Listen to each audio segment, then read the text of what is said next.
नमस्कार। आज हम बात कर रहे हैं शिफाली जरीवाला की हालिया मौत के बारे में।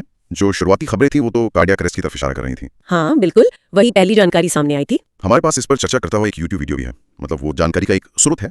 लेकिन अब कहानी में एक नया मोड़ आ गया है। हाँ, एक नया पहलू सामने आया है। उनकी बिल्डिंग के गार्ड का एक बयान सामने आया है जिसने कई सवाल खड़े कर दिए हैं और पुलिस भी अब अलग अलग एंगल से जांच कर रही है। तो चलिए समझते हैं कि इस जानकारी में क्या खास है। बिल्कुल। गार्ड का कहना है, और ये सुनिए, कि मौत वाली रात करीब 1 बजे कोई बुलेट बाइक पर आया था, और इतना ही नहीं, उसने गार्ड को शिफाली की तस्वीर भी दिखाई। ये बात तो वाकई चौंकाने वाली है। बिल्कुल, ये बयान बहुत अहम है क्योंकि ये सीधे सीधे मौत के जो आधिकारिक कारण बताया गया, यानी कार्डियक अरेस्ट, उस पर एक सवाल खड़ा करता है। हाँ। पुलिस पहले से ही जाहिर नुकरानी, कुक और पड़ोसियों से पूछताछ कर रही थी, लेकिन इस बयान के बाद तो हाँ, जांच का फोकस बढ़ गया होगा, है ना? हाँ बिल्कुल, जांच का दायरा यकीनन बढ़ गया है। कई नए सवाल खड़े हो गए हैं। और सवाल ये भी कि देर रात आने वाला वो शख्स आखिर कौन था?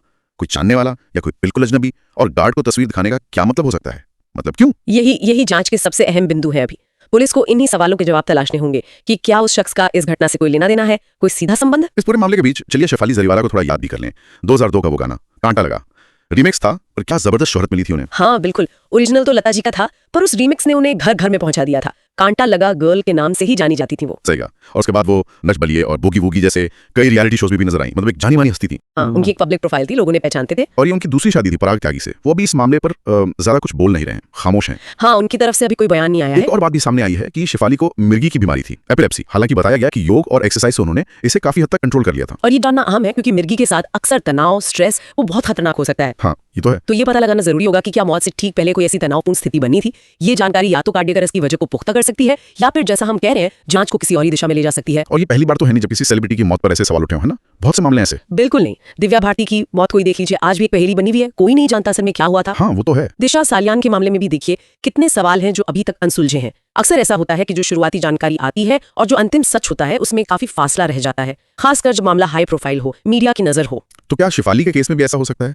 कि कार्डियक अरेस्ट सिर्फ कहानी का एक हिस्सा हो, पूरी सच्चाई ना हो? ये मुमकिन है। देखिए, पोस्टमार्टम रिपोर्ट फिलहाल कार्डियक अरेस्ट बता रही है और वो एक मेडिकल फैक्ट हो सकता है, उसे नकारा नहीं जा सकता। ठीक है। लेकिन मौत किन परिस्थितियों में हुई, क्या कोई बाहरी फैक्टर था, क्या कोई बाहरी तत्व शामिल था? गार्ड के बयान ने इन्हीं सवालों को हवा दी है। अब पुलिस की जांच इसी दिशा में आगे बढ़ेगी, बढ़नी चाहिए। गार्ड से भी यकीनन विस्तार से पूछताछ होगी। तो मतलब एक तरफ है मेडिकल रिपोर्ट, कार्डियक अरेस्ट, और दूसरी तरफ है एक रहस्यमयी रात का किस्सा, गार्ड का बयान, वो बुलेट वाला आदमी। सही कहा, बिल्कुल। अब देखना यह है कि पुलिस की जांच से क्या निकल कर आता है। क्या सच सामने ला पाती है पुलिस? कई बार ऐसे हाई प्रोफाइल मामलों में पूरी सच्चाई सामने आने में बहुत वक्त लग जाता है। कभी कभी तो खैर सामने आ ही नहीं पाती, परतें बहुत होती हैं ऐसे मामलों में। सच सामने आना अभी बाकी है, ये बात तो पक्की है। बिल्कुल। और सोचने वाली बात यह भी है कि जब ऐसी परिस्थितियां बनती हैं, जब आधिकारिक रिपोर्ट और जमीनी हकीकत या शक, इनके बीच एक गैप आ जाता है, तो सच तक पहुंचने का रास्ता कितना लंबा और पेचीदा हो सकता है, खासतौर पे जब मामला इतना सुर्खियों में हो। ये अपने आप में एक